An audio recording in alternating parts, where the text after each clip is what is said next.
October 29th, 2025, Town of Lewisboro Town Board meeting. For those in the room, the exits are to the front of the building and one to the rear of the building. If you will, please join me in the Pledge of Allegiance. I pledge allegiance to the flag of the United States of America and to the republic for which it stands, one nation, under God, indivisible, with liberty and justice for all. Okay, we'll start with public comment. Anyone here would like to come up and speak? Nope. Okay. Oh, No, Cindy's here. Cindy's Right. coming. Hi, Cindy. Was I jump in the line? Sorry. No, thank everyone for your patience. So it's all good. I have to get back to the emergency preparedness next door. Ah. Hello, I'm Cindy Ravina, the director of the Lewisboro Library, and I just wanted to speak tonight to thank all of the volunteers who came out to make the fair such a great event, and also for the town support and the various town board members who also were right in there helping with parking and being in the dunk tank, and also the town maintenance department. Everybody worked so hard to help us make it a great event. We're so grateful for all the volunteers in town. And we will be having a thank you party for the volunteers on October 26th, Sunday at 4 p.m. And everybody who is involved, I hope that you can make it. But thank you for helping us, not only to raise money for the library, but to have a wonderful community event. There was a lot of people we hadn't seen before. A lot of the new people have moved into town, I think, came out, and it was a great event. So thank you. Thank you, Cindy. Anyone else?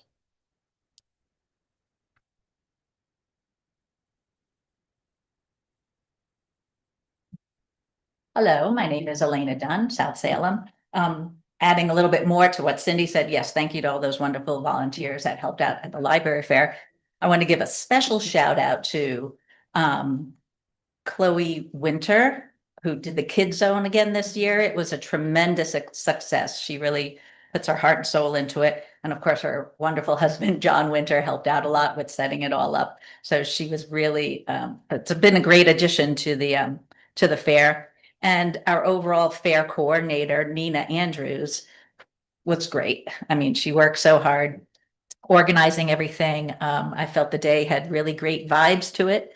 The weather was beautiful.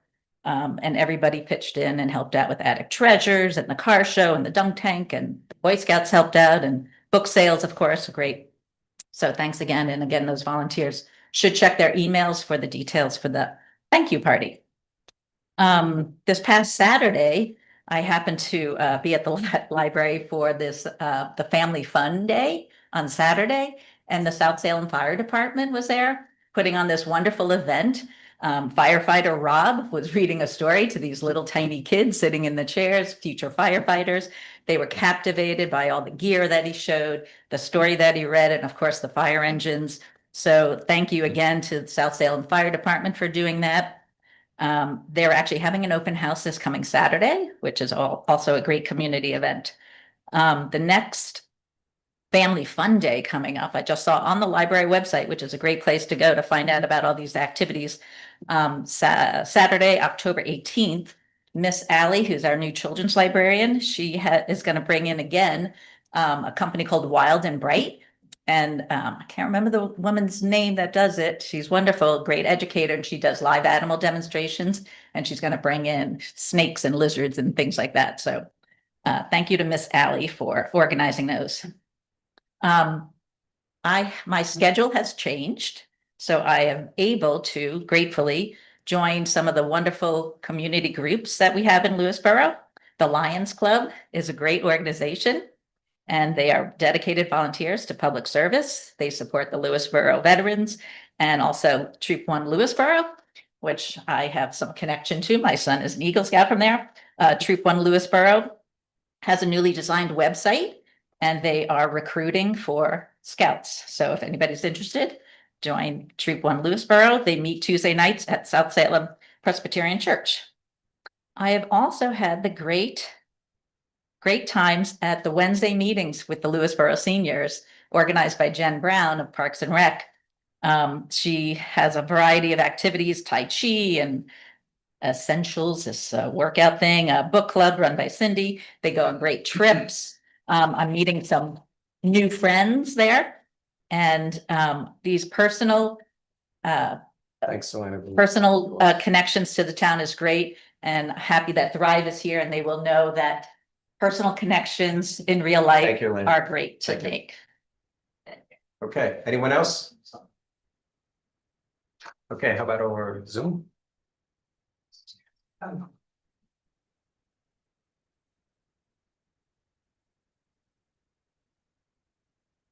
No one, Tony. No, okay. Okay, next we'll move on to communications. So we have a couple of well, a few things, but we'll start with recognition of a couple of employees. So we'll start with Laura Stone. And Mary's gonna read a little something. Laura is retiring after 33 years working in our Parks and Rec department. Congratulating Laura Stone on her retirement after 33 years of service to Lewisboro. So she must have started when she was 5. The town of Lewisboro proudly announces the retirement of Laura Stone, who has served with distinction as Senior Office Assistant in the Parks and Recreation Department for an incredible 33 years. Since her first day in January 1992, Laura has been the heart and soul of the department, its front line, its memory, and its driving force. Her dedication, reliability, and tireless work have shaped the department and touched the lives of generations of families in our community. Laura's contributions span every aspect of our operations, from modernizing systems to managing registrations, payrolls, permits, and events. Her fingerprints are on every success story. She has worked alongside 10 town supervisors, 3 Parks and Rec department heads, and countless other employees, always bringing steadiness, thoughtfulness, and a commitment to excellence. Whether supporting weekend programs or leading the charge during special events like the Fireworks Spectacular, Laura has gone above and beyond time and again. Her impact is immeasurable and her legacy will continue to inspire. We extend our deepest gratitude to Laura for her wisdom, kindness, and unwavering commitment. She has truly earned her next chapter, and we wish her a retirement filled with joy, relaxation, and fulfillment. Please join us in celebrating Laura Stone and her remarkable career. And I would just personally like to add, she was probably one of the first people that I met when I moved to the town of Lewisboro, and she was such a warm and welcoming person, just as warm and welcoming as the library was to us when we first moved here. So, Laura, thank you very much. Thank you, Mary. Okay, next we have another employee, Lisa Robertson, our town assessor. She celebrates 40 years of service to Lewisboro. And we're really glad she's not retiring. That's right. I think we extended her Yes, we 5 did. years at the last meeting. So after 4 decades of dedicated service, Lisa Robertson has become an irreplaceable part of Lewisboro's fabric. As assessor, Lisa has been the go-to person for institutional knowledge, always ready to lend her expertise and support to residents, realtors, and colleagues alike, whether in person, over the phone, or by email. She consistently puts others first, offering guidance with compassion, respect, and unwavering professionalism. Lisa's approachable nature and collaborative spirit have made her a valued partner across departments, from planning and building to the receiver of taxes. Her commitment to fairness and her special care for seniors reflect her deep-rooted dedication to the community. Over the past 7 years that I was councilman and supervisor, 8 years if you include this year, it has been a true pleasure to work alongside someone who not only excels in her role, but goes far beyond its scope. Lewisboro is incredibly fortunate to have had Lisa's wisdom, kindness, and tireless service for 40 years. Her impact, both professional and personal, will be felt for many years to come. So thank you very much, Lisa, and looking forward to your next 40 years. Service.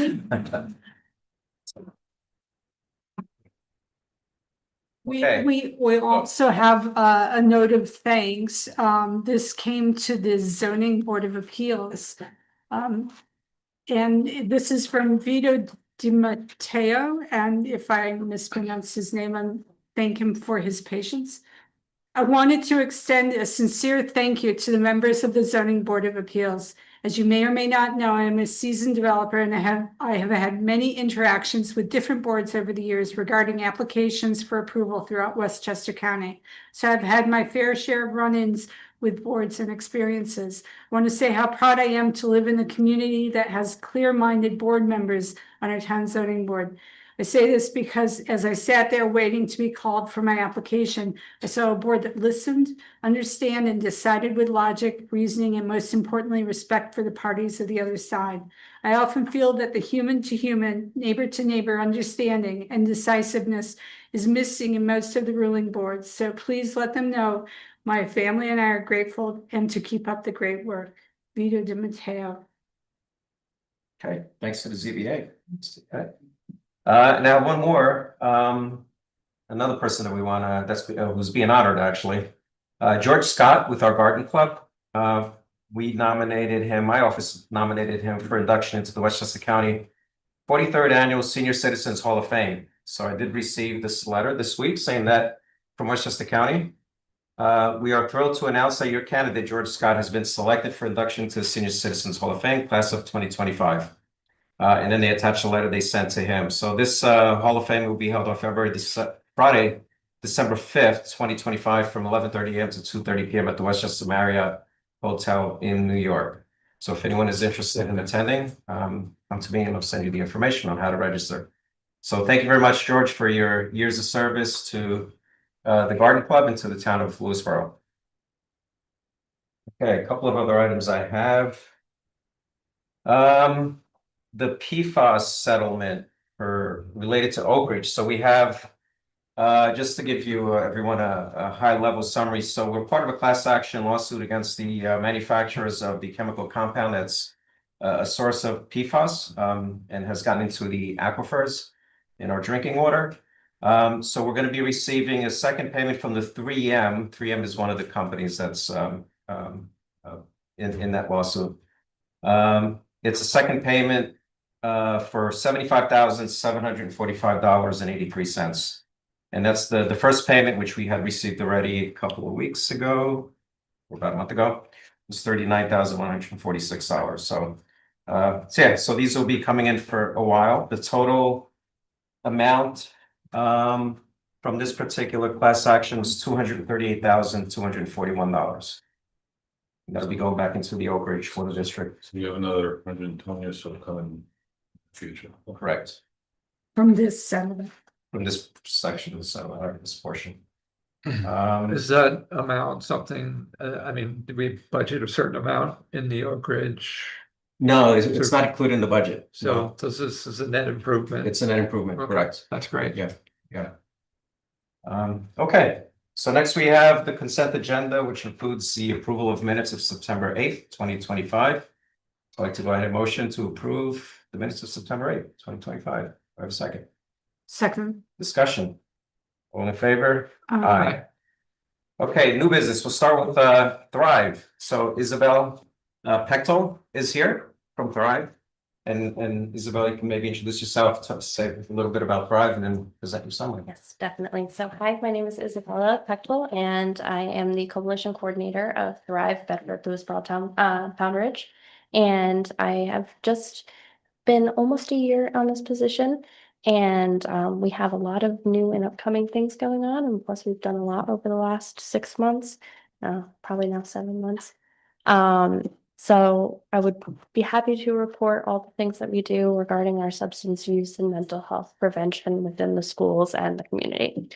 So over the last, 7 or 8 months, it's been a lot of coalition growth. We've been in our capacity building stage and working on our infrastructure.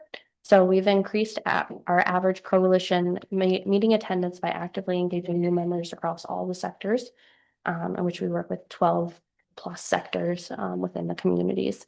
We've also conducted internal reviews and revised our 12-month action plan in preparation for our submitted progress report to the federal government, ensuring alignment with our current data capacity and member feedback. We also have had strategic additions to the action plan regarding outreach expansion. We've reviewed media reach and expanded communication platforms, adding Instagram, X, and LinkedIn. So you can find us all there. And to complement our existing Facebook presence to improve visibility across all the 3 towns. We've also launched educational efforts to inform schools and families of the importance of the biannual Pride Youth Survey, which we just completed as of the end of last school year. We also, in our youth development, we've also been developing orientation and leadership training programs for the youth interested in joining the Thrive Youth Ambassadorship Program. 17 were recruited last school year. Some have graduated, so we're once again restarting our recruitment for this year, which we have a couple of people who are starting to hop on, so I'm very proud of that. And we also have updated our youth ambassadorship strategies to include leadership opportunities and social norm campaigns around substance use prevention. We also planned our upcoming youth open mic event on October 11th at the Bedford Hills Community House from 6 to 9 p.m. So we are going to give youth their voices with poems, short stories. They can write songs and actually submit artwork as well, all regarding mental health and substance use. And then we are also in the process of finalizing an event for November, which will be a flag football tournament, John Jay versus Fox Lane. So that will be fun. We've also worked in partnership development, continued collaborations with local venues like the Bedford Playhouse for our community education events, our Let's Talk series, including our upcoming event showcasing Chris Waddell. He's a Paralympian who climbed Mount Kilimanjaro. And that will be taking place October 12th at 6:30. And we are having tables at our local events, including our table recently at the Lewisboro Library Fair. And we are also tabling at the Harvest Festival in Pound Ridge on October 4th. We are also strengthening relationships with our schools for coordinated substance use prevention messaging, including we've done the pre-prom speaker. And then last year, we also did an event called You Can Surely Have a Good Time Without Alcohol. So during their J-Fest event, we served Shirley Temples to the kids. And they went bananas over it. We've also done our data and evaluation improvements. So we implemented internal timelines for launching our biannual youth survey for our 8th, 10th, and 12th graders. And then we reviewed it and in the process of continuing to create our data plans and stuff like that for the actual data we received from that survey.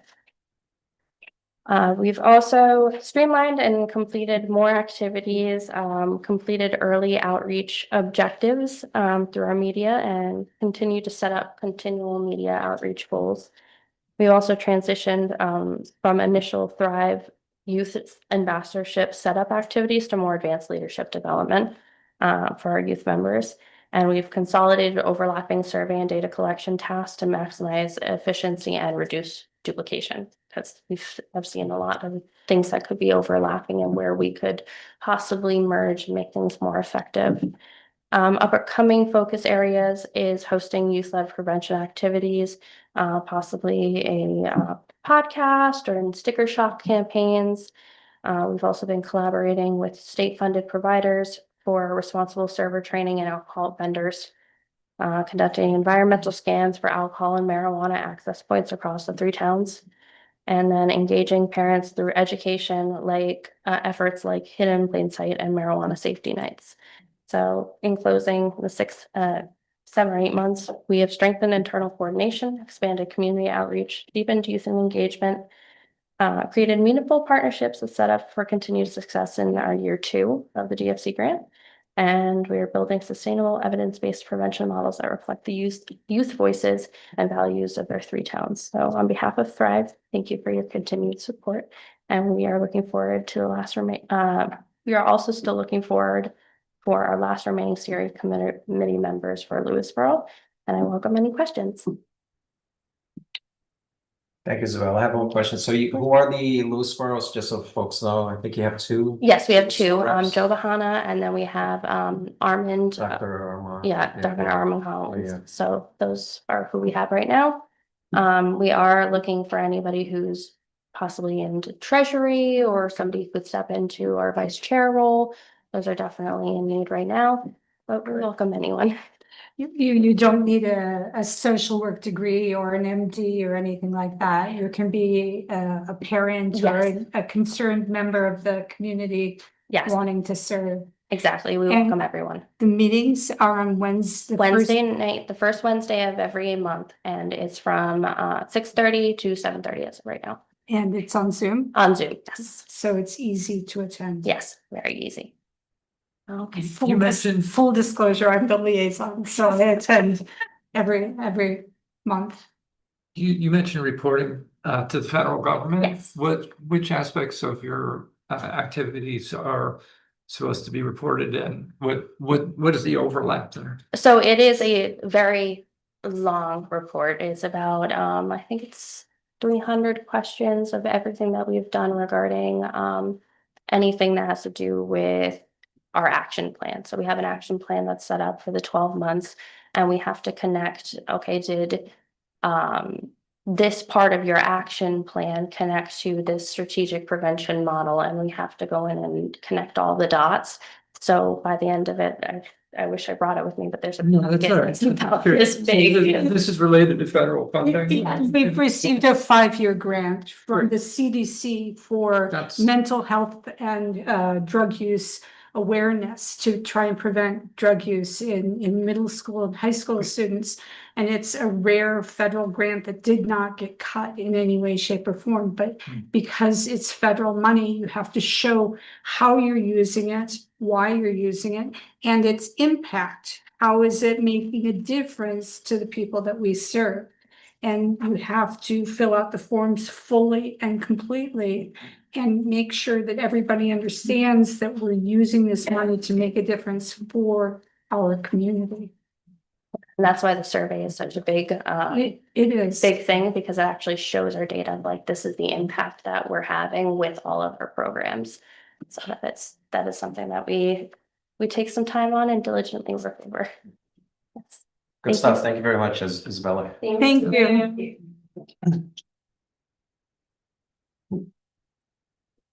Okay, next, short-term rental regulations. So we have a couple of people from the housing committee here, Karen Conti, and I think Linda Ray is on Zoom. I'd like to have Linda, if she's available on Zoom, have her at the ready. But basically, the housing committee recommendations have been shared with the board a while back. This actually goes back to January. And hopefully everyone has had a chance to review. There's I have just a couple of questions, but this is an opportunity to ask Linda and Karen some questions before we actually draft the legislation. So if anyone has any questions, and maybe I'll start. Linda, if you're on, is she on? Could you raise your hand, Linda, please?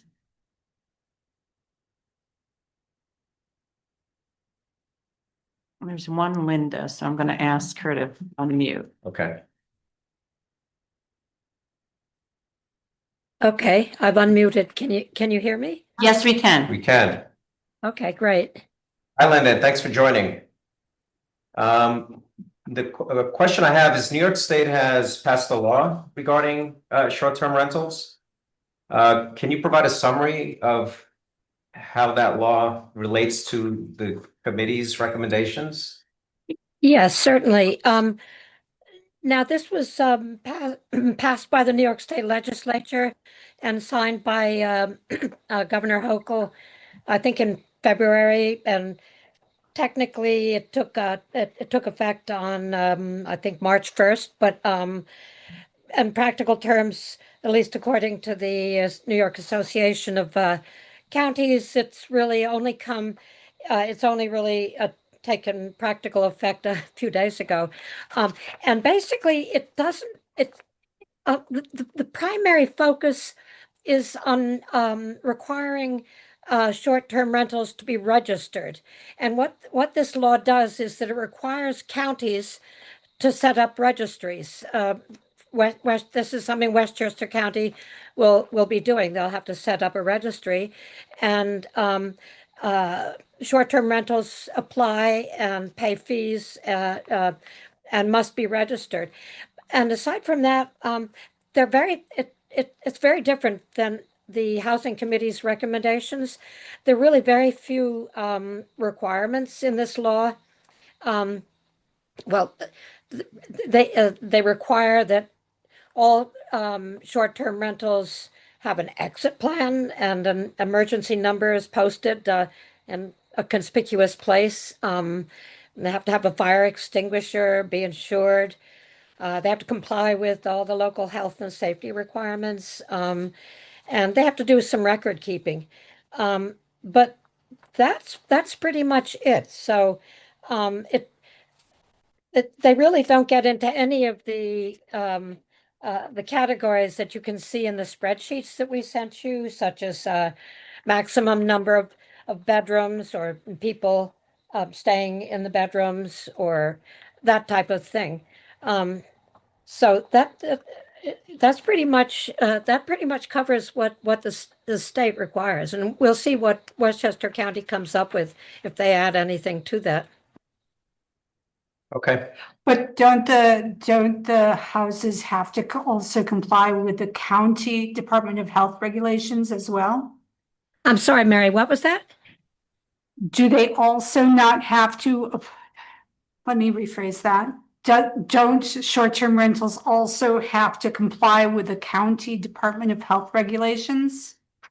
Well, I guess the language is that they have to comply with health and safety requirements and other requirements uh, applicable within any what they call a covered jurisdiction, and that would be Westchester County. Yes, so they would have to meet any sort of basic standards set by the county.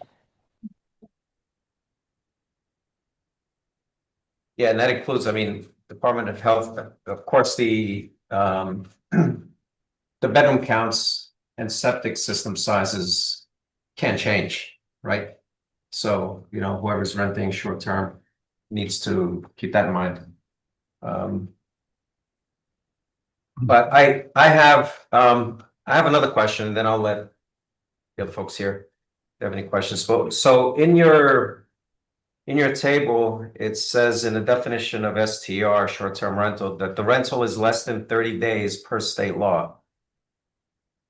Now, in another part of the table, it has the maximum number of days per STR. It says 60 to 120, depending upon lot size and HOA policy.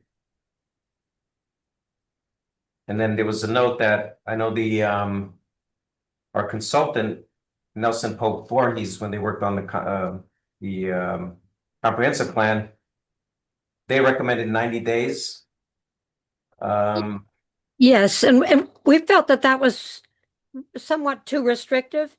Many of the towns, as you can see from our chart, allow up to 180 days. Of course, you know, each stay has to be less than 30 days, but and most of them, of course, are only a few days a week at the most. And we just felt that you know, it would be just fairer to you know not to restrict it quite so much. And Isn't the second one an annual number? The 60 to 120 days or 180 days. I think that's supposed to be an annual number, right? The 30 days just for a given instance, a given. that's annual. That's annual. In other words, Okay. that would be, in other words, any particular short-term rental could rent out their unit for between 2 months and 4 months.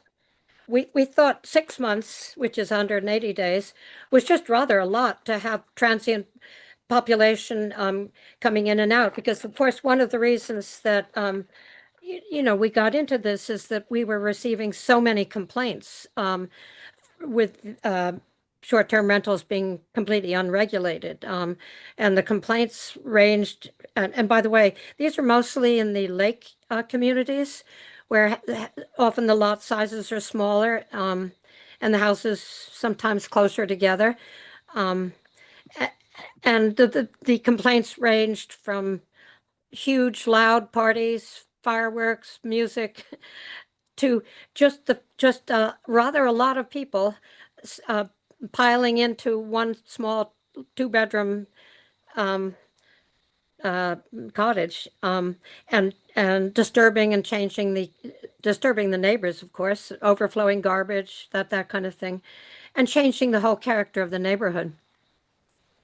All right, so we need to clarify that in the legislation, right? Because if the definition says rental less than 30 days, you could potentially somebody per- rent 28 per- days per month.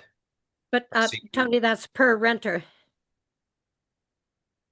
No one can rent just more than 30 days. But you're right, it should be made clear. Right. That's a little confusing. Yeah. Just one other thing. You might notice in the charts that we submitted, very often, all the different towns that we used for comparison, and as you can see, there are quite a few of them. The sort of top 10 categories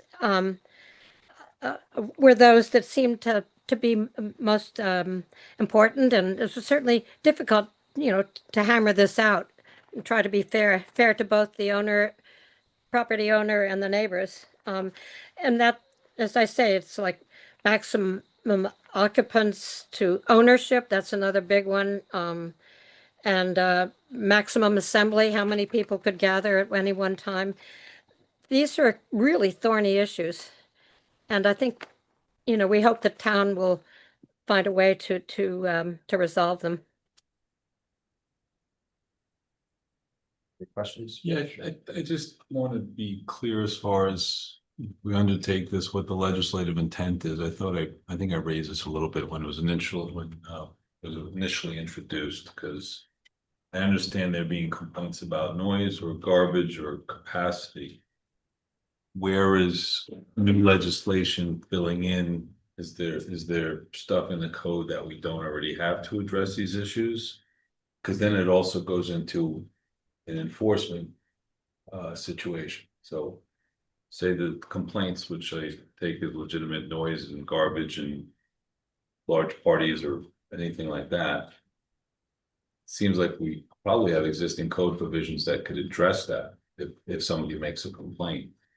So I'm just wondering to know what we're doing by way of legislative intent in drafting it, and that we're clear on what the enforcement would be in enacting such legislation. Should have a clear focus, because I appreciate Linda's comments about the state. I'm trying to understand what the state legislation is registering for purposes of what, revenue generation, or Yeah, not opening. that's a big part of it. That's a big part Right. of it. You're not opening up your home, for example. You're not getting like a C of O as a to have a short-term rental home or anything like that I'm hearing. So I'm just trying to get clarity as to what we need to address, and is this going to address it? That's all.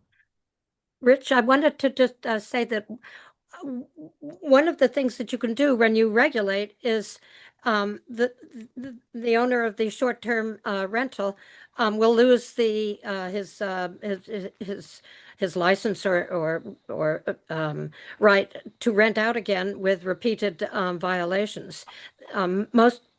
Virtually all towns, that's part of the penalty, is that the repeat offenders, well, many of them have some pretty stiff fines, but at the end of the day, that's one way you can control these nuisances, is to withhold permission to operate one of these rentals.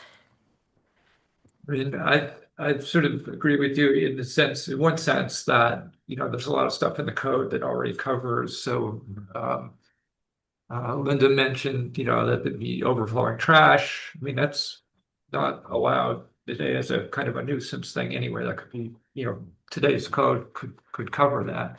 But I think, what is the general purpose is there's still a sense that this is something that could, kind of grow out of hand at some level.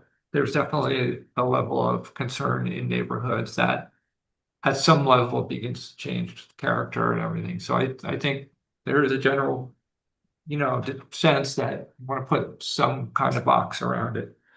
But you can see the trouble we're having trying to identify that box, so. Can I just add another thing? One of the problems that virtually every town that we looked at has run into is that many of these units are bought up by corporations. And this is already starting to happen in Lewisboro. And that really changes the nature of a neighborhood pretty fast. They don't really have any ownership in it. And so I think virtually every, maybe one exception, every town has prohibited corporate ownership and requires the homeowner, a person, a homeowner. As far as the code, Greg, do you know, like as far as family, like single family, et cetera?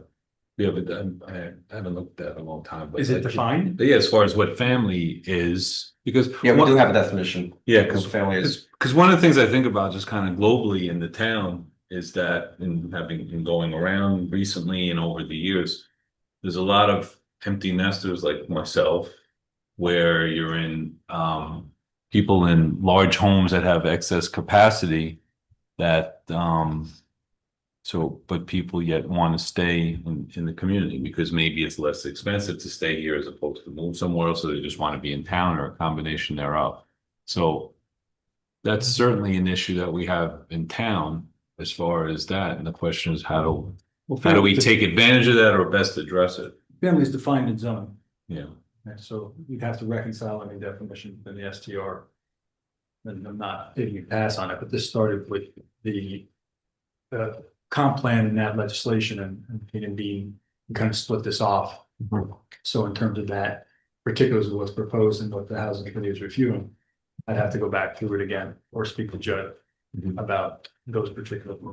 Right, and I also know if you go online, you can see people who are advertising, I guess VRBO or whatever it would be, that you can rent different places. But again, I still, Dan, what I'm hearing you say that we want to get our hand around it.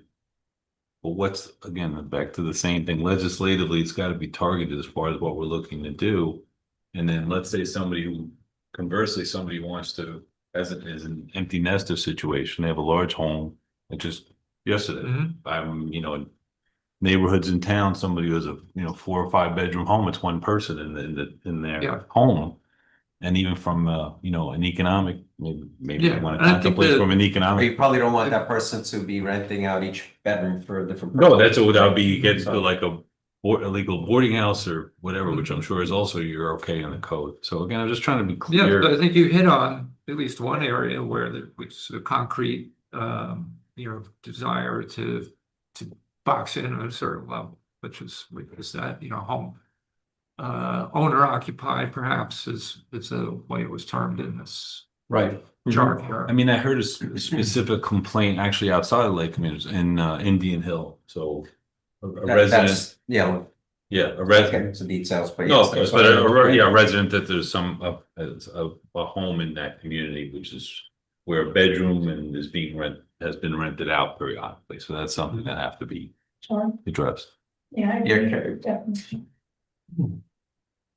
While you're walking up there, the other thing to consider is in the communities around the lakes, they're very small parcels and structurally, they can only handle so much as far as the processing of waste. So if there are more people in the house than the house can actually bear, that's something to consider. Well, specifically on that issue, you're also, when it comes to the lakes, you also have HOAs Right. who have the authority to regulate it as they see fit within their community, whether that's restricting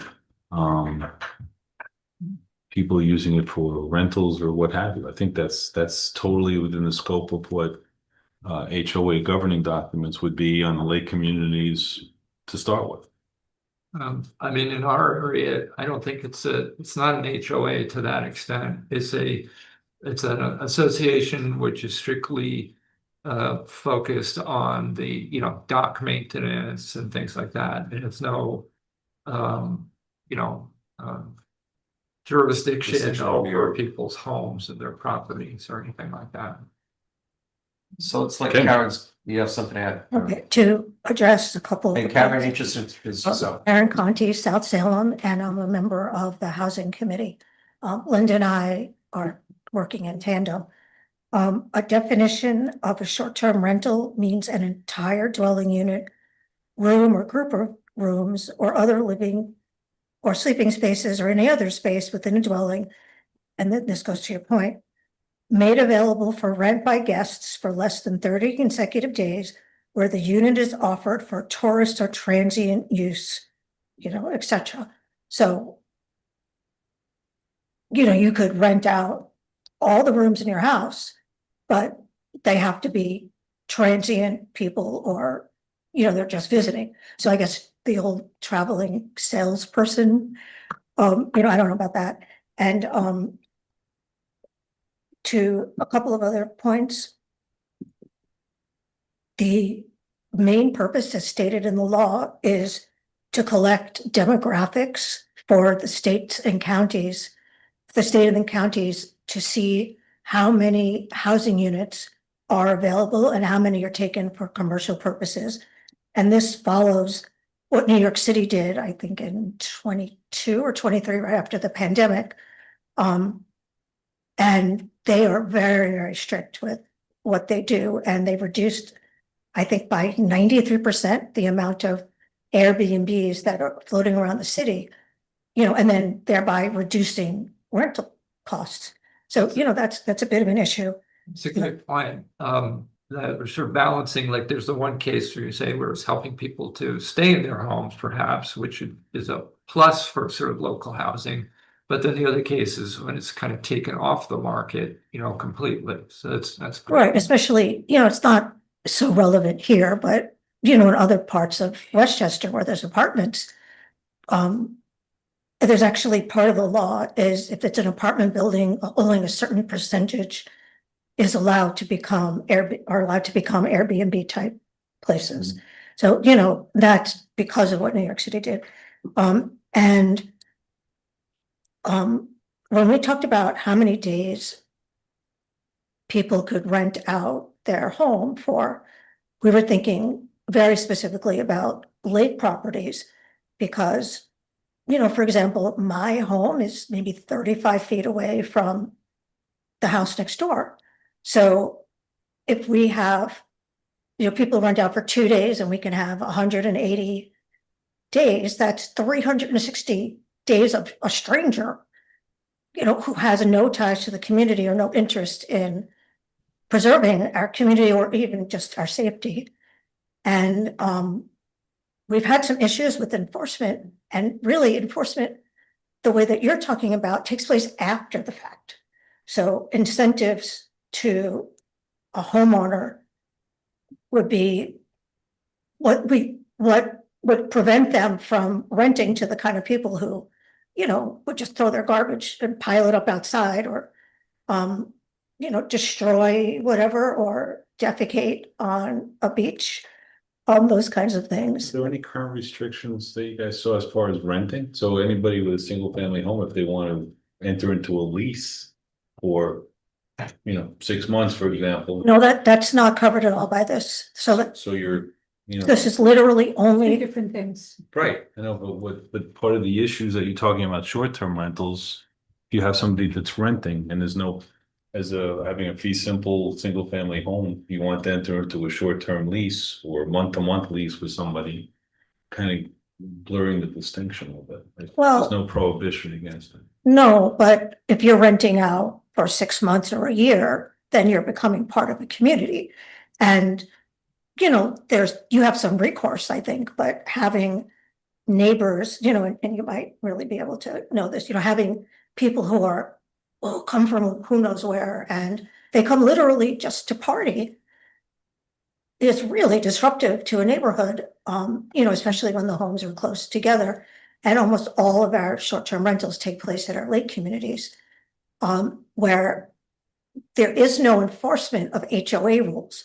So if a lake community says, we don't want only people who live in the lake or accompany, guests can use the lake, then having, who's going to enforce that? I mean, we can't have a resident just stand there, with a blowhorn. Who's gonna enforce it though under, right? Well, It's an that's a big issue, but if that becomes a violation, so in the regulations for the town, if one of the regulations for the town is that the homeowner violates, and the homeowner is essentially the renter in this instance, they're, one and the same. If they violate HOA rules, then that's a violation. And after X amount of violations, I think it's 3, they lose their license or it's suspended. The state is pretty clear about very general. You can, after doing certain things, you can lose your right to run a short-term rental for up to 12 months. And there's a series of fines and, all kinds of things. So there's a lot for you to think about. And Westchester County decided not to tackle this and is leaving it up to all of the local municipalities. But some of the counties upstate, where it's more vacation spots, Lake George and all that, they're dealing with it by county. Can I ask Greg, this is an interesting concept that a license granted by the town to do this, if there's a violation of HOA, a third party organization rules, is it possible for us to take a recommendation from an HOA and act on it? And, in terms of this, I think the way the legislation is drafted is that the HOA's rules and regulations take precedence. So if in the event that permit or a license were to be issued for an STR within an HOA, then the components of their rules and regulations could be part of whether. right, but who's making the judgment as to whether the HOA regulations have been violated? Oh, it would still be the building department issuing our license here or renewing it as whatever the case. But they would have to be familiar with the HOA. One of the regulations could be you can't use a styrofoam float on the, I don't know, whatever, some crazy stuff. And I don't, you say that would our building inspector have to, be versant with all of those things, or would he be taking a recommendation from a committee? The rules and regulations of the HOA or the declarations and covenants and restrictions are all public record. So it's something that the building inspector would have to review. would have to, But I don't think you'd be taking make recommendations from anyone. Maybe. Yeah, I live in an HOA, so we have under our governing documents, when it was established close to 30 years ago, there's no restriction on rent. That's how but we could modify our governing documents with a vote to do so. sure. But there are regulations on other things within your HOA, like parking or other things, but if someone violates that, who enforces it? The HOA, the board the same way. It's essentially like. But my question is, in this case, then it's our building department has to be versant with, your HOA or somebody's HOA. And it's a complaint-based system, so somebody's gonna be telling them that, there's been a violation of our HOA thing, and he would have to verify that, I guess. Yeah, it's the same thing. No, I bring it full circle to what Karen's talking about. You're talking about people making complaints, to bring a full circle about things like garbage or people over capacity, parties, noise, those type of things. And I take that to be legitimate complaints that are made from time to time. But even say, for example, if you have the 30-day you adopted, right, the 30-day maximum for short term, how do you enforce when somebody's been in there or leave? Who's the one? I mean, you're going back to the same thing where it's a neighbor. If I can add to it, part of the registration system has homeowners recording who stays, all the names of all the occupants, the dates that they stay, and, various other information about them. So if you wouldn't need to know this, but it has to be available for public knowledge. And so there has to be some kind of a database, I don't know how that works, but there would be a database of, even if it's just an email sent to when the homeowner rents out, the online systems keep records of all of this. So they would know all the different people who rent, et cetera. And as far as HOAs being responsible, we talked about, not so much in the committee, but in my lake community, attaching the HOA rules to the contract and mandating that. And I think that would be a prudent addition to whatever documents you require. And in here, there's suggestions about the kinds of documents you would want. And so when so-and-so registers, and they're paying their, couple $100 for the fee, they are legally attesting that they are going to make sure that these rules are followed by the people that they're making money from. And, if somebody does something, they use styrofoam, I don't know that our neighborhoods are really talking about that. I think we're talking about really obvious infractions, parking, and this goes to parking on the streets, but the streets are really narrow and then emergency vehicles can't get through. Or most of our houses in the lakes are 2 bedrooms, sometimes 3, and you're allowed 2 people in a bedroom. So if you know that there's 10 people staying next door, that's really, it's a community issue. We don't want 10 people overflowing the septic. And, we also assume that the homeowner is going to follow all the rules. There was talk, and this is something for you to decide, is in some contracts, it's very explicit about New York State and county and local building code. And so the building inspector mentioned something, and this is something for you to think about. As homes are registered, will homes be inspected so that they meet, looking inside the walls isn't what I'm talking about, but, doorways being the right width, or steps, or, did somebody turn a closet into a bedroom? Somebody that I know told me about, it's a 2-bedroom house, but they have 2 regular sized beds in one room, and then they have bunk beds in another room, so 4 people can sleep in a 2-people person small. And then in the living room, they have 2 fold-out couches. So they allow 10 people to stay there. That's. Yeah, so on the registration piece is something else that comes to mind, because there isn't anywhere where in reading this, including the recommended the draft legislation by Nelson Pope 4, what's the tie into registration, right? So if the county is maintaining that database. But at Westchester County isn't. Westchester County is explicitly leaving it up to the municipality. And according to what I looked up on Google, there's maybe 5 or 6 towns, including North Salem, who have leapt into actually regulating. Mhm. And another part of this is either a homeowner as an individual or the online platform needs to collect local and county hotel taxes and, various taxes. And eventually, since the county is not doing it, the Airbnb place would, and then they would eventually, there has to be a mechanism to remit back to the community. So Can I just add something? I believe that, Karen, that Westchester County is one of the counties that will definitely have to set up a registry. but they haven't as of yet. No, but they will have to, and but these regulations only went into effect on the 25th. What are we now? The 29th, 4 days ago.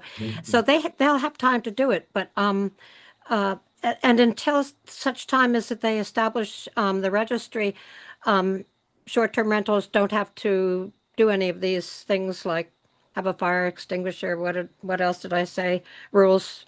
I mean, exit to be posted. All these have to wait upon Westchester setting up that registry. That's all that they're going to do. I want to amend some of that in that if a county does not yet have a registry and a municipality does, then all these regulations take effect via the municipality.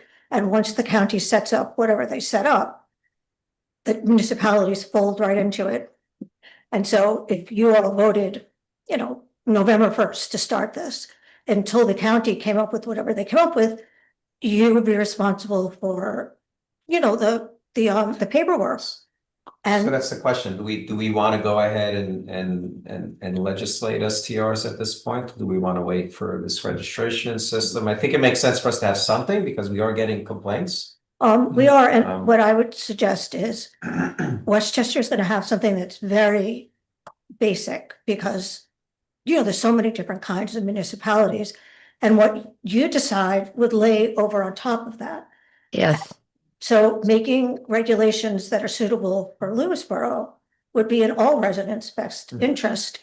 And the housing committee, through that document and I don't know if I've asked you before, but Greg, maybe based upon your geographic area of understanding, like in a place like Lake Mahopac, where you have houses and you have restaurants and you have all different combination of things and boats, and how does that community deal with that? But obviously you have to have all these issues, going on, noise and parties and. That was passed in March of this year. So really kind of feeling our way along that. The new zoning, they did a comp plan almost parallel to Lewisboro's time-wise. It started a lot before, but it finished at about the same time. The new zoning was passed in March, and it does have STR restrictions on it. Lake Mahopac is pretty big, about 600 surface acres of water. Yeah. But there are restrictions like you can't have it on private roads. And there's a bunch of other things that they put in that are kind of working their way through enforcing now. There's none of the HOA language that's in there. Is the whole lake in one town, or is it? Yeah, absolutely. Yeah, so maybe it's something we should look at legislatively just to get some input as far as, from drafting. Well, the housing committee did that. They looked at multiple. right, they didn't look at 12 different. Lake Mahopac. You guys didn't look at that too? No, because we didn't realize that the lake was doing this, but what we did is we researched places that already had, in the E-code system, they already had a code. And so Right. when we finished this up a while ago, they weren't in there yet. January. North Salem is. North Salem You're in has, the midst of it. Yeah, it doesn't look like they've passed it yet, but I think it's gonna be a lot of similar kinds of considerations and thinking about.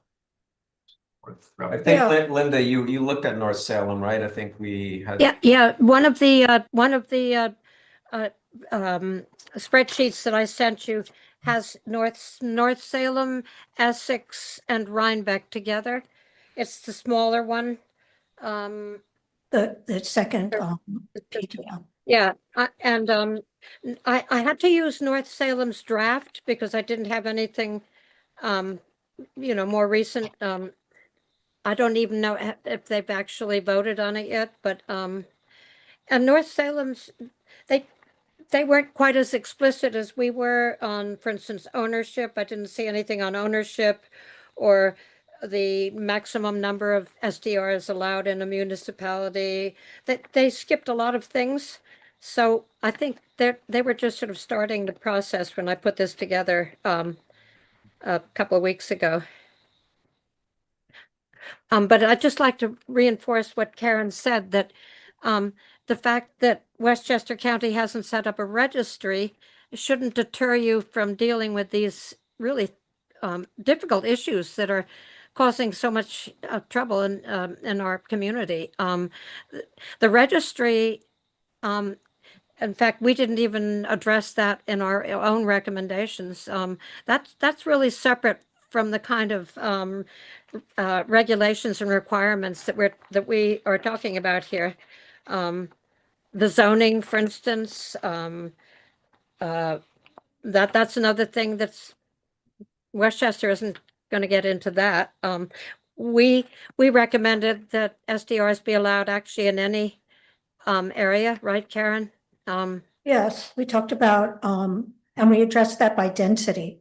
So if there's 4 acre zoning in, we live with a Walkabout, which has a lot of big properties, and they have 5 or 6 short-term rentals, they're really spread out, and, it might impact people or it may not, but if you're in a lake community where the houses are all right next to each other, and you have, 4 or 5, which I know in, Walkabout, there's an area where there's 5 or 6 houses right across from each other, then that really impacts the character of a neighborhood and the neighbors. Safety, we get strangers. There were some issues with people smoking weed and they were in their backyard. So if it was my neighbor, somebody I knew, I would say, can you just blow things the other way? But if they're just strangers, I would be nervous to just go across and say, would you, or, smoking cigarettes. I mean, you're allowed to do that, but our neighbors are, our neighbors are considerate of that, knowing that, not everybody likes to smoke. So, there's that. And we'd be happy to, talk this through with you at a more granular level. So maybe, I mean, what I would propose, but I'm open to suggestions, is if we take, I was looking at Nelson or NPV, Nelson Pope 4, he's in their draft legislation. If we can, and I know you guys have looked at it, but since it's already formatted, can we incorporate your recommendations into? Yeah, we can do that. And just for your, Greg, review it, and then we can use that as the document to. right, we can create an extra column. And, add the kind of things that we're talking about. And some of them weren't thought. So I'm not talking about the table, I'm talking about the actual draft of the code. Right, so we can add an extra column onto that, Yeah. Edit. We're talking about drafting The actual, legislation and having a work session perhaps Yeah, on discussing. yeah, we'll but we can do draft it, that review it, and amongst then we ourselves. can provide additional input as to anything that needs to be added. Right, and then, even as you go through there, those were the only categories that were really considered. As you look at that, you may have questions, more questions than what you've come up with here about what does that really mean, or, Yeah. and, feel free to, ask whatever you have. And then just the last thing is, So- Tony, I just emailed you earlier, the New York State Code, Yeah, I did see that. and it's, I didn't look at it, but no, but it's serious. very short Yeah. and simple. Mhm. And so, if you're looking for definitions or Right. whatever, all of that's in there. Okay. All right, so that's my recommendation. Let's take. So in your And feedback, you draft said legislation. you're hearing complaints here and again, I guess, that you're hearing about. So Yeah, again, yeah. I'm stuck on what legislatively, I'm not against having legislation if it's something that we need because something else is not Well, working. you have to look at the objectives, right? No, The housing committee, they summarize what the objective is of doing this. No, I understand the objectives and there's nothing wrong with the objective, but the question is the need for legislation. Is there something else that is not working? And will this help to address those issues? And the answer is yes, just based on the complaints that we've gotten. Yeah. And then, Tony, I have one more question. Have you seen Kevin Kelly's, he actually wrote up the regulations. It's very close to ours. We worked together with him when we were drafting ours. Mhm. But because that could be a template, perhaps using. what he- Yeah, I do have that here. Yes, yes. That could be your basic template for, Now, was that the one that was based on, because he was looking at the town of Essex in Connecticut? primarily, but he was also considering other issues, which we all discussed at various meetings together. Yeah, I mean, if we want to use that as the template Yeah. or the NPV one, which I think you've seen, but I can forward the link to it. When the NPV one was made without the. That was Valerie NPV. She drafted Right, but it was, did she have all of the subsequent, input from the housing committee and whatnot? No, that was prior, I think that was prior to input from the housing committee. Yeah, so Yeah.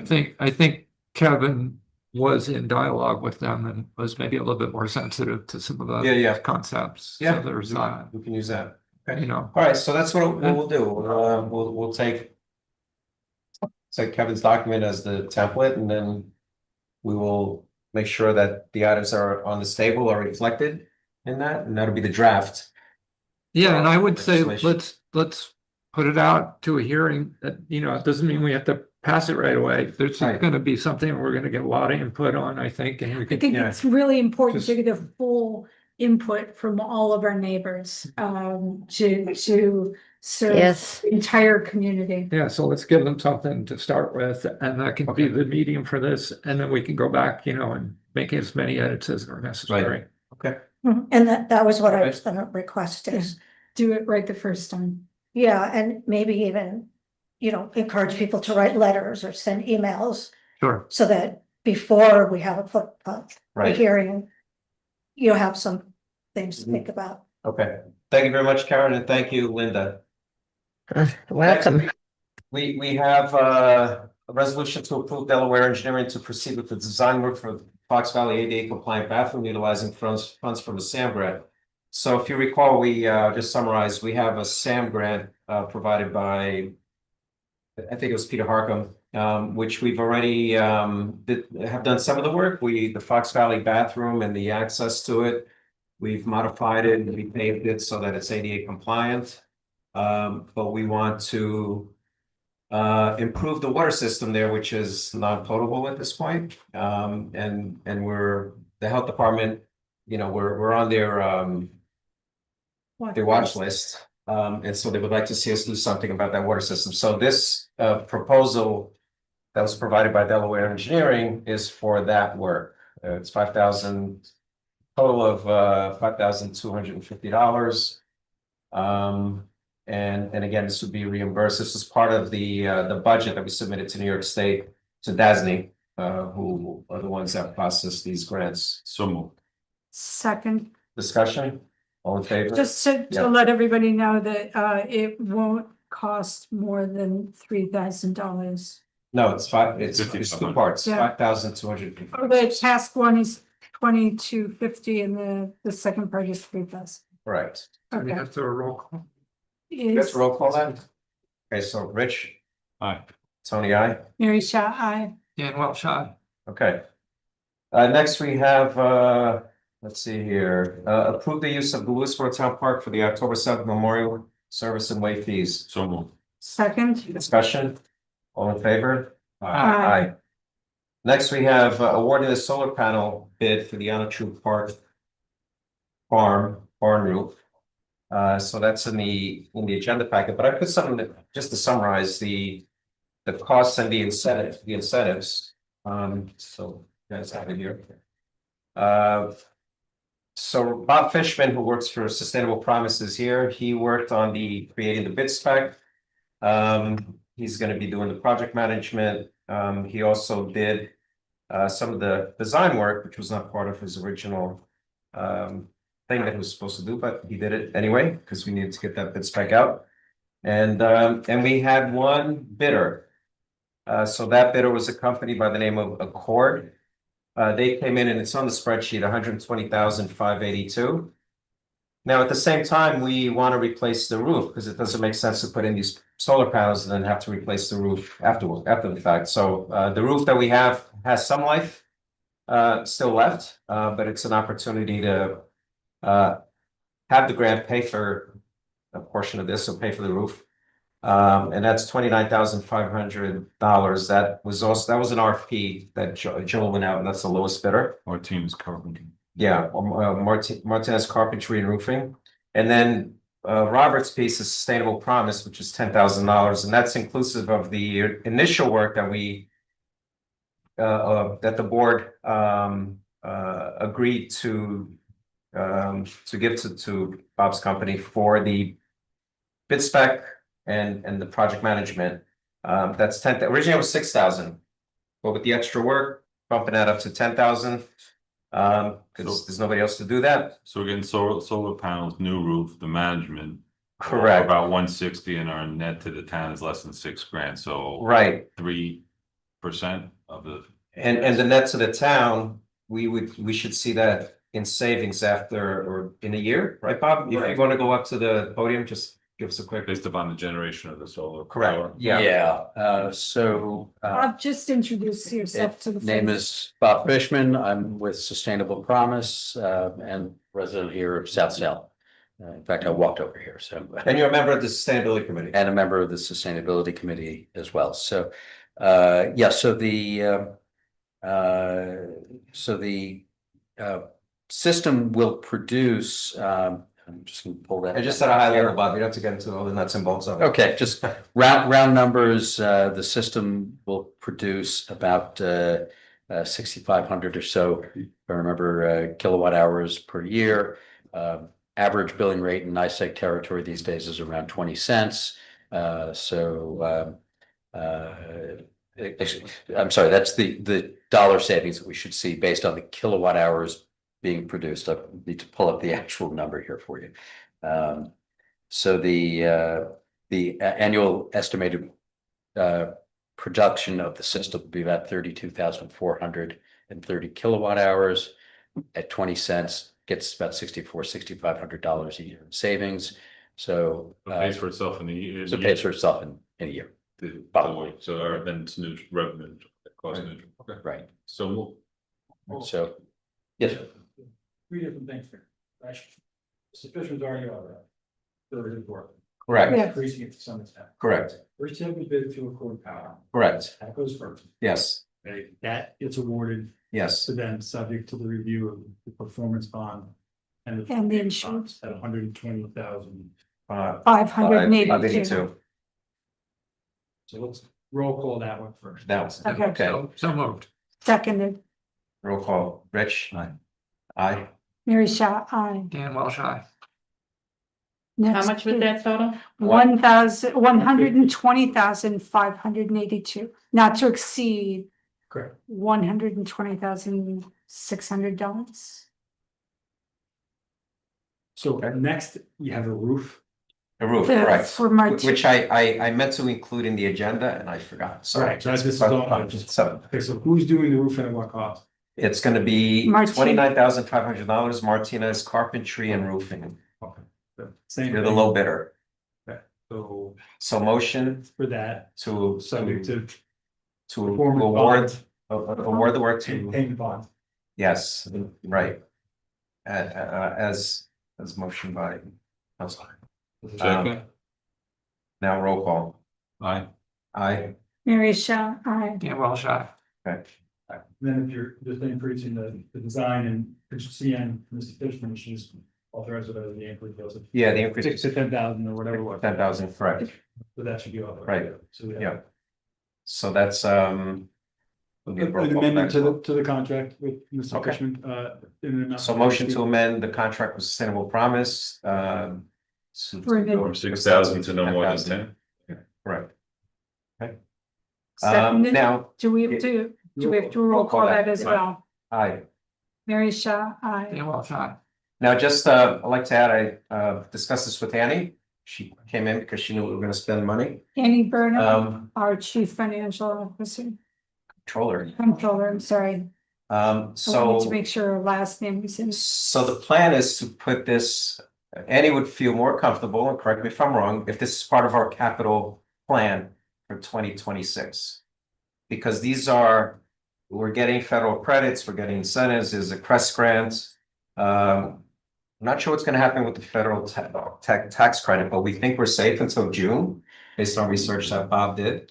That if we get the installation or part of it completed or paid for By June. by June, we should be entitled to the full amount of the energy tax credit. Right, so I want to put a little color onto that if I could.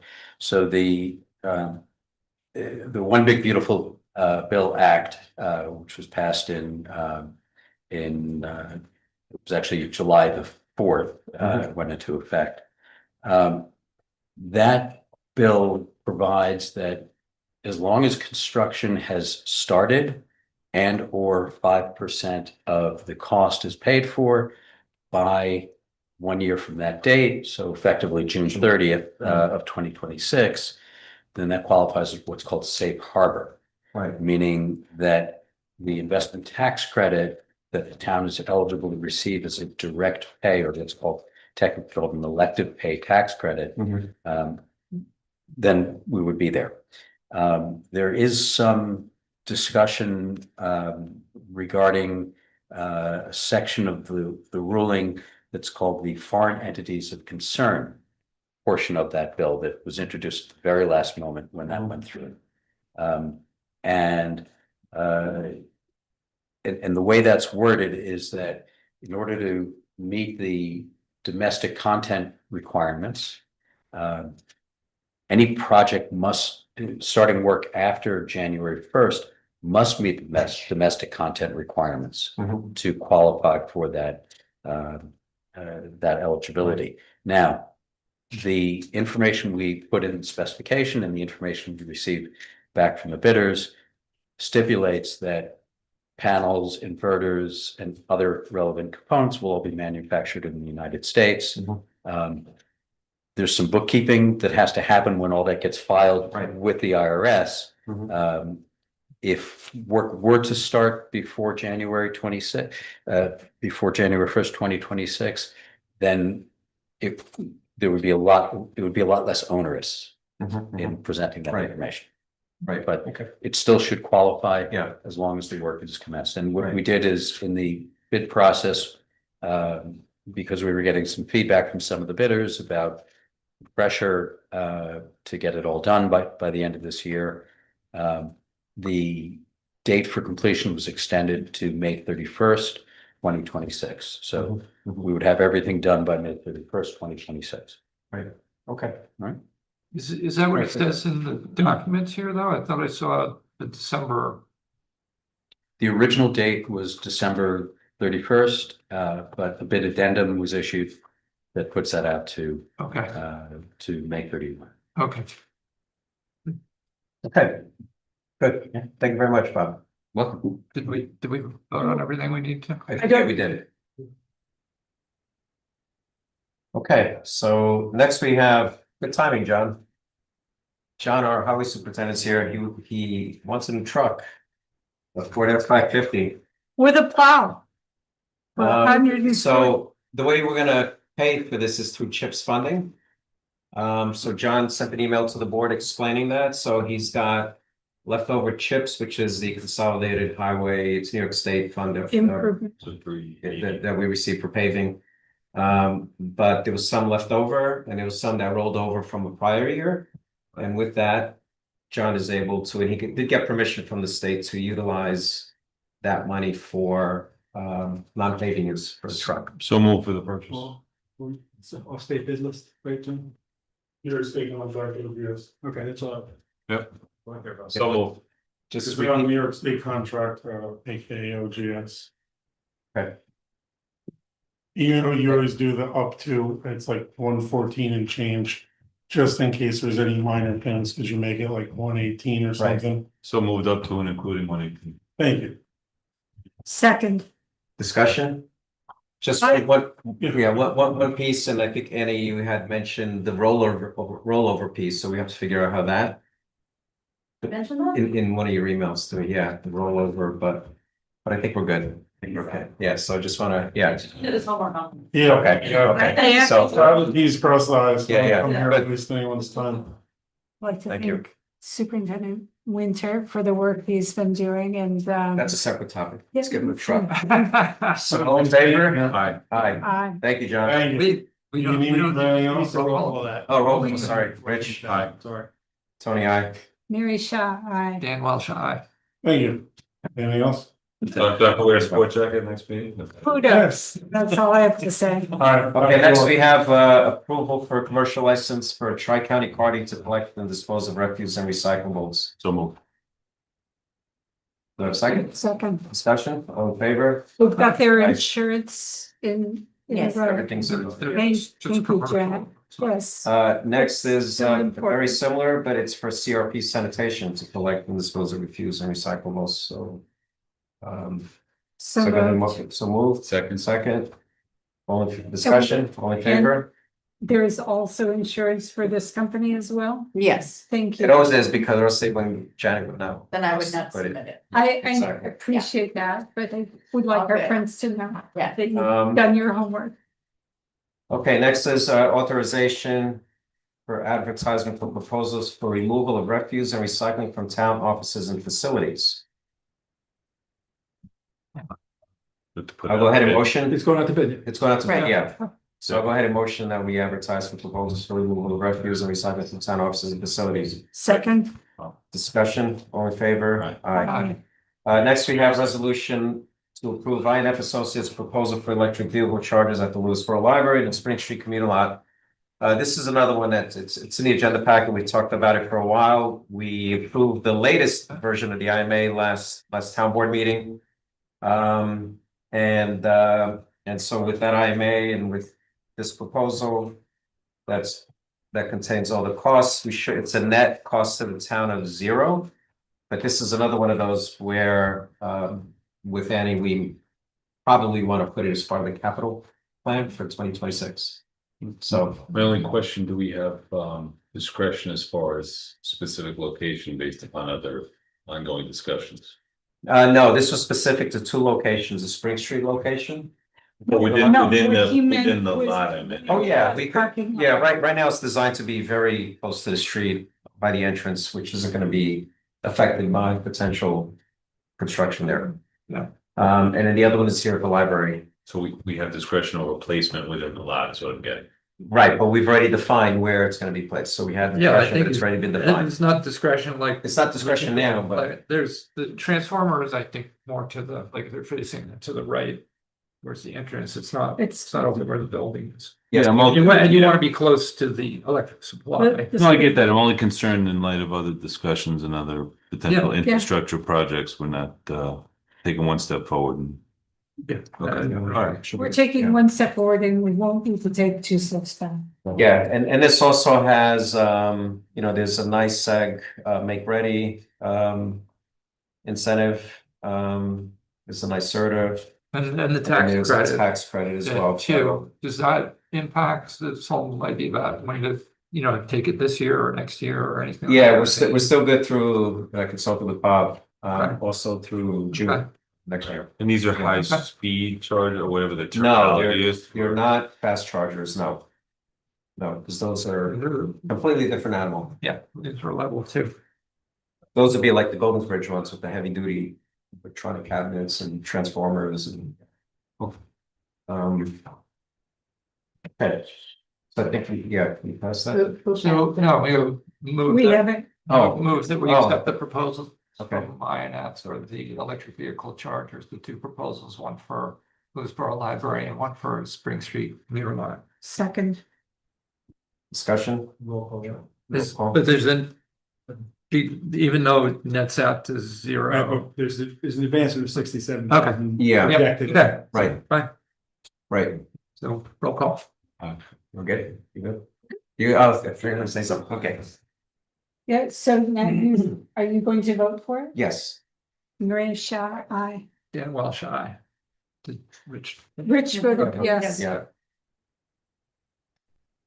Okay, so next is acknowledgement of receipt and examination of the justice court audits, which were distributed to the board. Just Um, confirming receipt. Yeah. Motion to receive. Was Acknowledge the just receipt serving and as an audit, examination. should be. Yeah. Second, Discussion? You So you motion? motion, right? Yeah, Sure. Okay. um. Discussion, all in favor? Aye. Yeah. Do we need to roll? We don't need to No, roll it's call not back. phone. And here's a resolution approving a transfer of a grave from Renata Cropper to Laura Ann and Robert F. Huffmeyer. So a motion to approve the transfer of the grave from Renata Cropper to Laura Ann and Robert F. Huffmeyer. So a second. Discussion. All in favor? Aye. All right, public comment number 2 for new business only. Anyone here would like to say anything?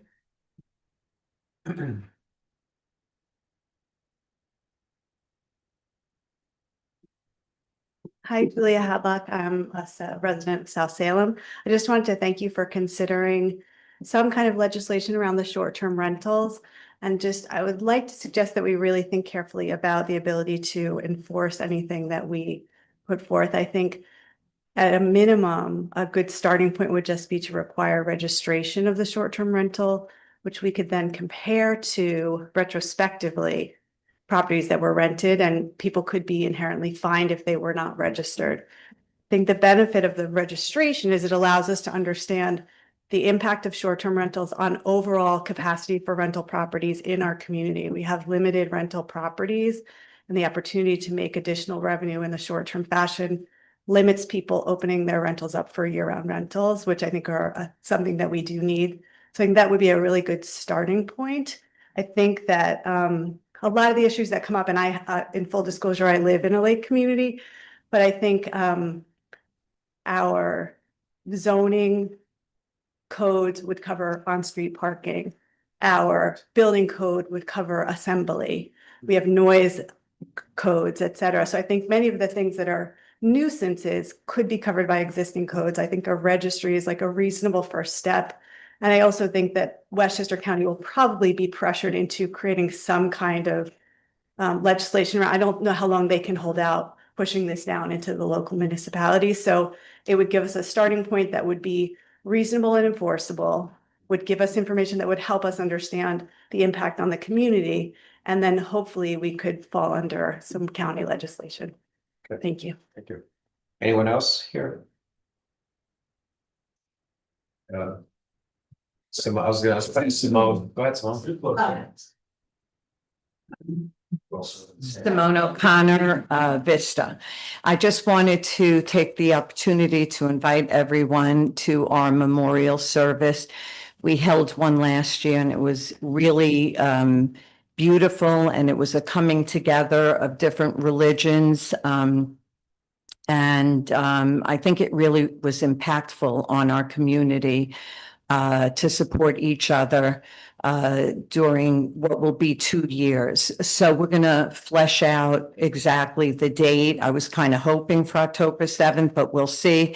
I don't know that that's the date, and we'll put it all over social media so everyone knows.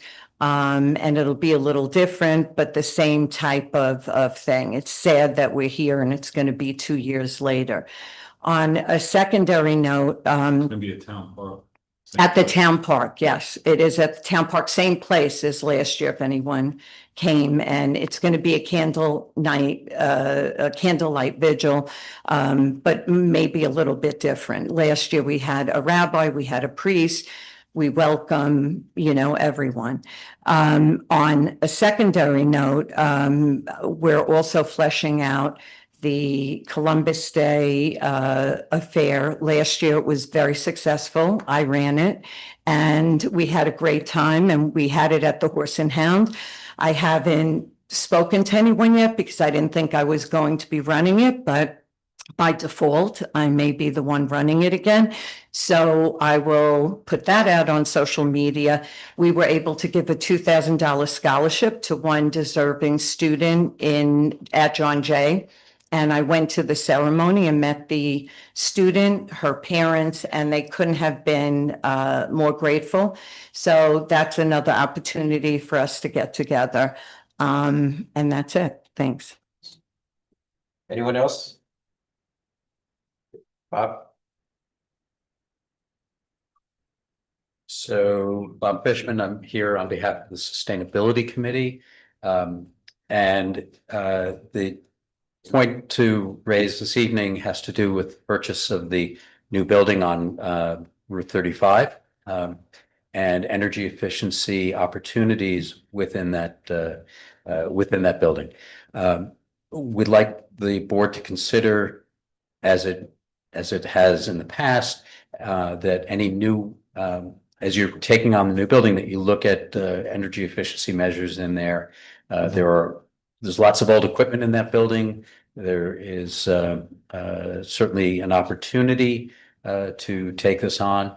NYSERDA, through its Flex Tech, otherwise known as Flexible Technical Assistance Program, will provide cost share of up to 75% of the cost of doing an energy study that can look at building envelope improvements, can look at clean heating systems there, such as ground source heat pumps or air source heat pumps, even solar thermal as part of this. And so we see an excellent opportunity where the board can look at the improvements as they develop the capital plan for that building, that it should take into account sustainability measures that will improve the energy efficiency, lower the operating expenditures for that building as you make those capital investments. There's still, by the way, I will say, a very excellent opportunity with respect to tax credits. We have been talking about the expiration of all these tax credits for things such as solar. However, the ground source heat pump tax credit will remain in effect through 2032, I believe it is. So in full effect. So the town would be eligible to receive as much as a 40% tax credit towards putting in, for example, a ground source heat pump system to provide all the heating and cooling needs for that building, as well as seeing lots and lots of ongoing energy savings. An individual can get that too. An individual can take the tax credit through the end of this year. The commercial geothermal tax credit was not addressed by the One Big Beautiful Bill Act. So in other words, it was sunset. It was not sunset, Yeah. right? So that still remains in effect. Yeah. For people's general information, if you're looking to do energy efficiency measures in your home here in town of Lewisboro, try to get those done before the end of this year to take full advantage of the available tax credits that are there for things like solar, insulation, air source heat pumps, ground source heat pumps, and various appliances. All right, thank you, Bob. Thank you. Okay, Nick, so new business only, that New technically business was only. new business, but. I'm Nick The new business. from only, yeah. Lewisboro Hamlet, and I wanted to address Mary. You mentioned John Winter, and he was new business, right? Truck. He's doing a great Really job. into his truck? He's doing a great job. I drive probably more than most of my neighbors Yeah.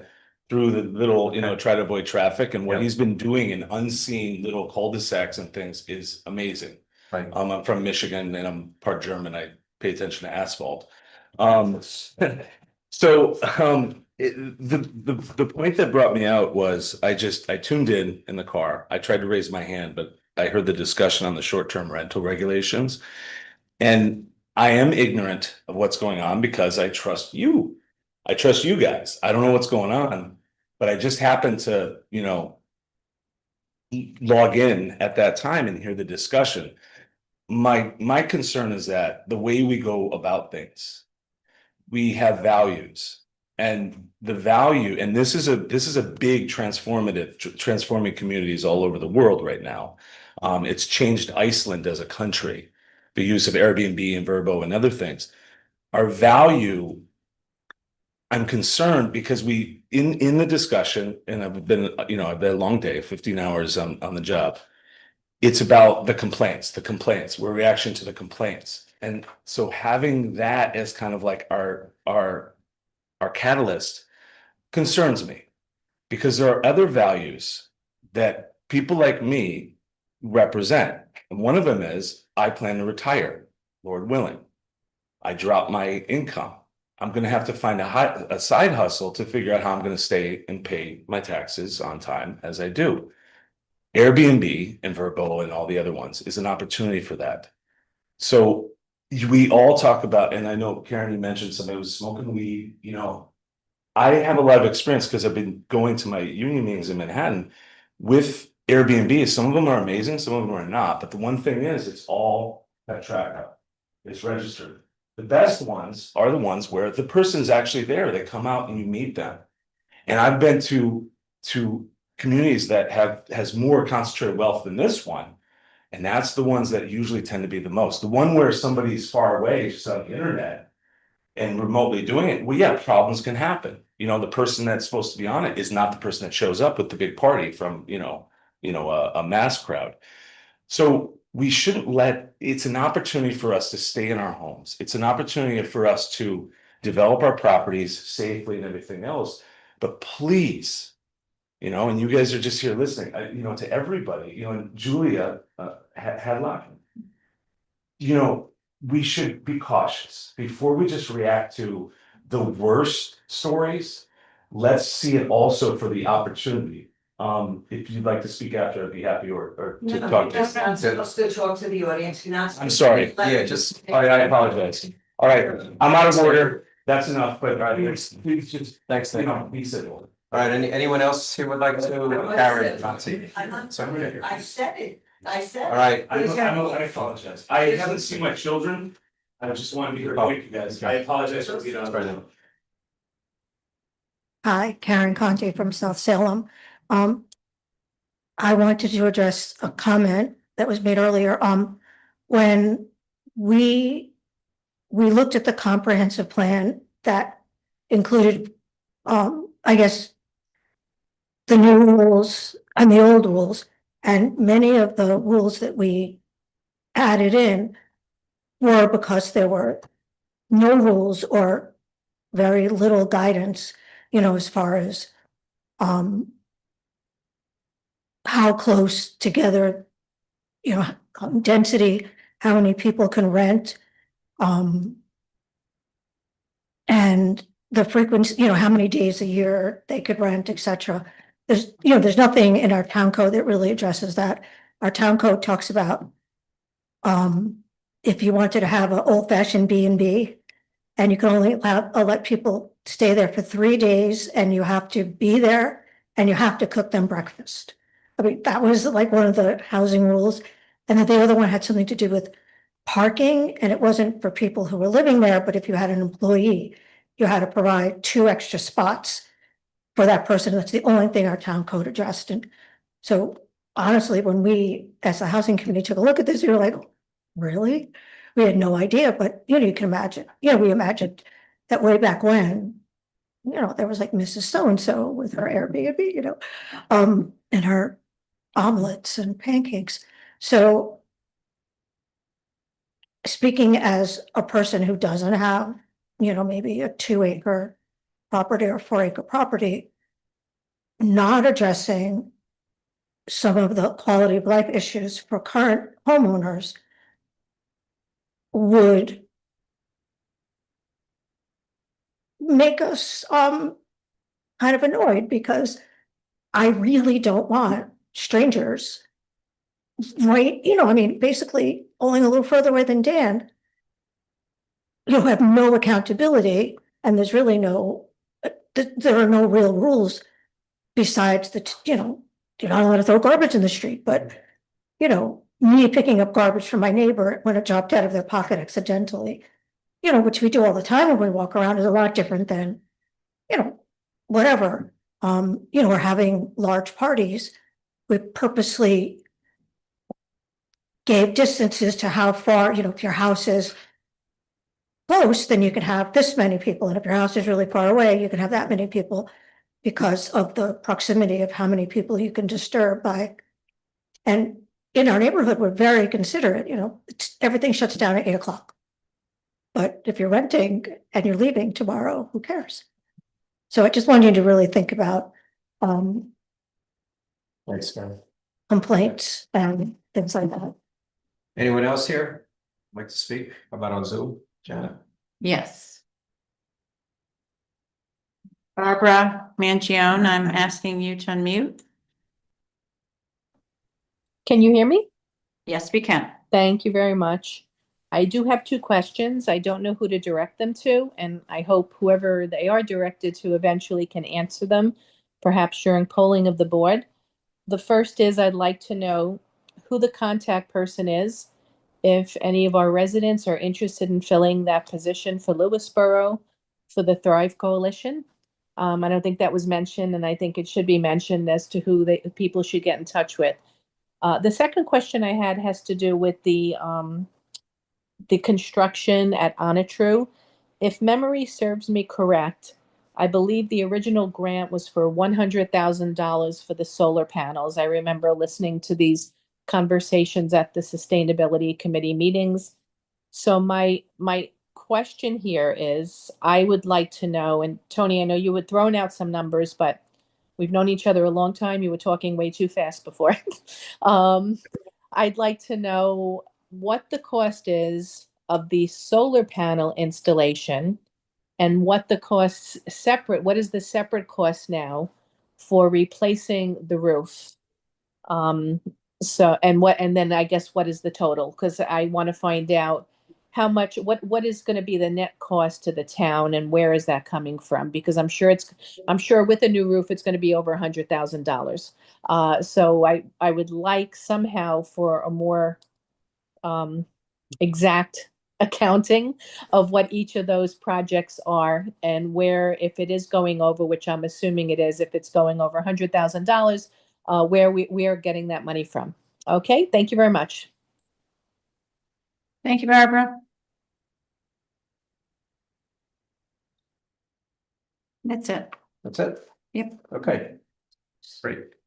Okay, next we have approval of claims. So I'd like to go ahead and I'll motion for approval of claims. Second, it's Rich. Discussion, all in favor? Aye. Aye. Polling of the board. Go ahead, Rich.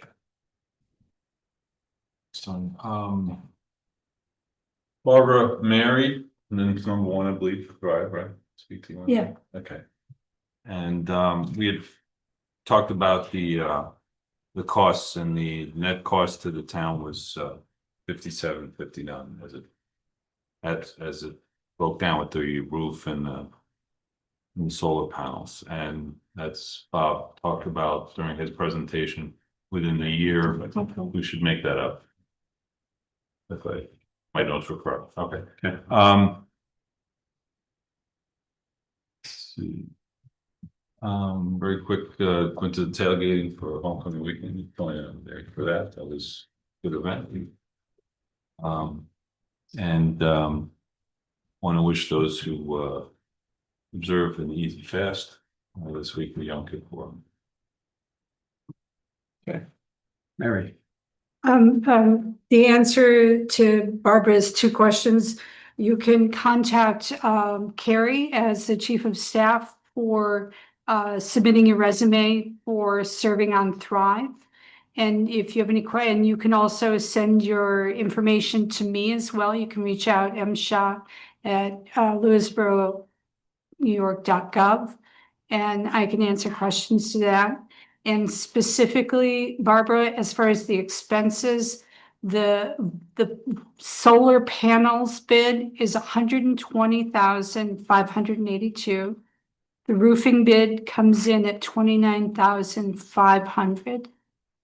The project management is $10,000, and we've received a credit, an energy tax credit. We'll receive, when we finish the project, we'll receive a tax credit, an energy tax credit of $48,223. A New York Sun incentive of $6,090. And the CREST grant that we received from the state of New York through Senator Harcum is $100,000. So the total expenses are $160,082. And the total cost of total sum of credits is $154,323. So the total cost to the town is $5,759. $5,759. So, and if you have any questions about that, you can reach out as well. I want to say I had a great time at the library fair. I also had a great time donating blood at the South Salem Fire Department. They had delicious water and snacks afterwards, and it was full. Thanks to Mike for organizing it. It really makes a difference. As speaking as a universal donor, I go as often as I can. And I also attended the auxiliary lunch for the Vista Fire Department on Saturday at noon, and it was lovely. It was sold out. And they'll be having an event again in November. They are also having an open house on the 4th as well, a pizza dinner. So you can go to the South Salem Fire Department, take a break, and then come to the Vista Fire Department for a pizza dinner, and then go to Town Park for Oktoberfest. So that's from the Parks and Rec. It's going to be a lot of fun, a great sense of community. And I contributed to the Columbus Day celebration the last 3 years personally, and 4 years. And I plan on contributing again next time.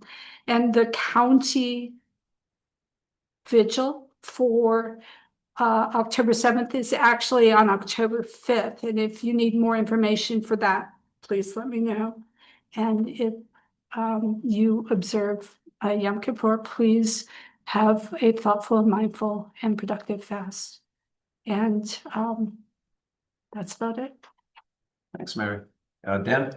Just want to recognize we had a good discussion about the short-term rentals. That is two key issues or compass points for us were set out pretty clearly, and that is one, sort of just basic values, and then making sure that we're staying focused on what we're trying to accomplish, being practical. So I'm happy that that's finally moving ahead, and also just to celebrate that those couple of big environmental projects are moving ahead too. It's going to be a great contribution to our improving environmental footprint. So. Okay, thanks, Dan. So I have a couple of things. So first of all, yeah, the library fair was great. I did spend a lot of time in the dunk tank, in the water. So I guess the aim is getting better for residents of Lewisboro. But there was one person that got 3 for 3 on the dunk tank. You know, Tony, do you have to bring That that was up? me, and it was Mary who got dunked 3 times in a second. I spent a lot of time in the water, and I'm glad to have supported the library. You know, I don't take myself seriously, but I do take our community seriously. It's an honor. Yeah. The one thing I did forget to mention is, as the liaison for the Emergency Response Committee, I'm really excited that Adam Oakes and his team, as well as the county, came in New York State and did a community training again. It was just happening tonight for all of us to get ready, because hurricane season is still with us, and there are a couple of active issues going on in the Atlantic right now, and we're getting ready for the fall and winter storms. So get ready, communicate with your family and your loved ones and the neighbors, because together we can make a difference and keep each other safe. Have a plan. Thanks. So yeah, so a couple of other things. So a longtime Lion member, John Manfredi, passed away. So I just want to acknowledge that. Passed away, I think over the weekend or a couple of days ago, Saturday. Yeah. So he was a longtime resident of South Salem, was most currently living with his daughter in North Salem together with his wife. And so we're going to miss John, who's a great guy. And I've known him for the 20 plus years that I've been with the Lions Club. So we're going to miss him. Regarding, some news on sidewalks. So if you drive up to Golden's Bridge and Mercedes, you'll see the first sidewalks in Golden's Bridge. So Mercedes actually had a conversation with them early on in the project and said, how about you guys put in some sidewalks so your folks can, walk to the shopping center, So they did their piece. It looks beautiful. And we're hoping to extend that. And hopefully that'll be the start of building out walkability and pedestrian safety in Golden Bridge, so people can get from the residential areas to the shopping center, to the train station. They can drop off their car and service it while servicing a Mercedes and go over to shopping center and have some tacos or sushi. Coffee and donuts. Coffee and donuts, yeah, exactly. Now, and Cross River, Rich mentioned the borough and the tailgating for the homecoming. We saw a lot of people crossing that intersection. And so we do need to do something there. I've already kicked off discussions with an engineering firm. They provided us a proposal for designing that intersection in terms of pedestrian safety, crosswalks, sidewalks, the appropriate signaling.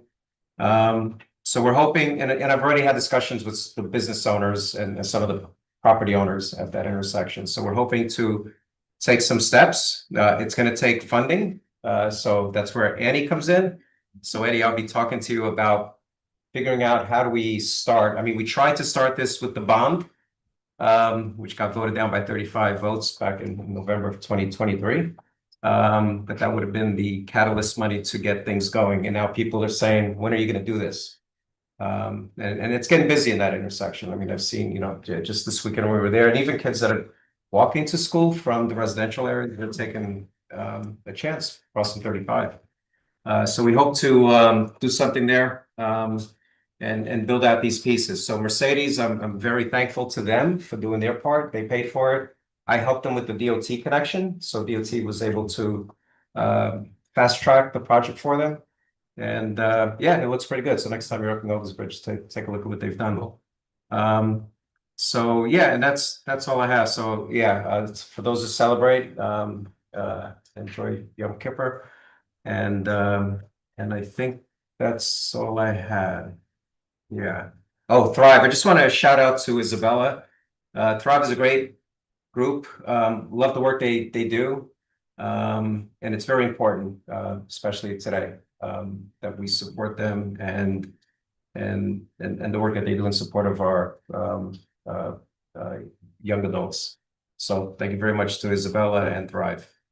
All right, so next we have announcements. So the next meeting is a town board meeting on Tuesday, October 14th at 7:30 p.m. here at the Townhouse, 11 Main Street, South Salem. And now I will go ahead and motion and go into executive session for personnel discussions and attorney-client privilege items. Second. Discussion, all in favor?